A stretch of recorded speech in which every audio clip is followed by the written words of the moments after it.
Good morning, folks. Full disclosure, this is going to be a bit fragmented, and I'm going to try to make a point.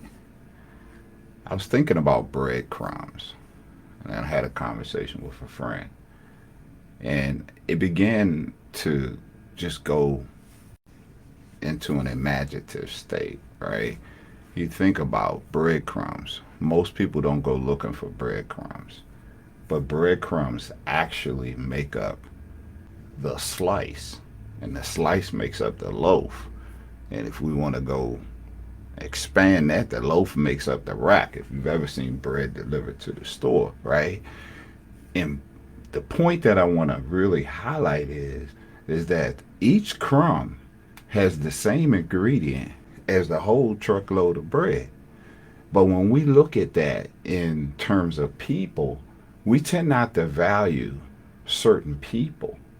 We don't value them the way we don't value crumbs. Now, if we could begin to value people as a whole, understanding that every crumb, every person has the same nitrogen, oxygen, carbon, and there's another ingredient. When we look at how people are made, we're all made of the same thing, yet what we do is typically value people. And we typically value people based on what they have, based on what we think we can get from them.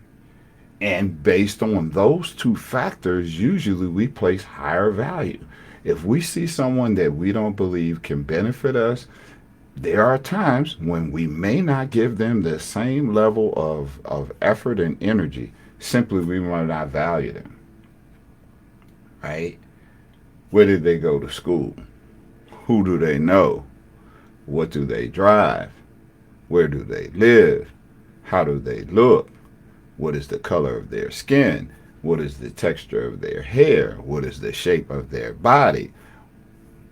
What religion do they practice? We tend to value people the way we value breadcrumbs and the way we value loaves. And simply put, we need to change that philosophy. It's just my opinion. I mean, I don't have all the answers. You'll hear me say that a lot. But what I do know is that we must show each other a mutual respect. We must value the crumb of bread the way we value the loaf of bread. We must value those who have less, maybe smaller in number and stature, as we value those who are larger and who have more. Peace.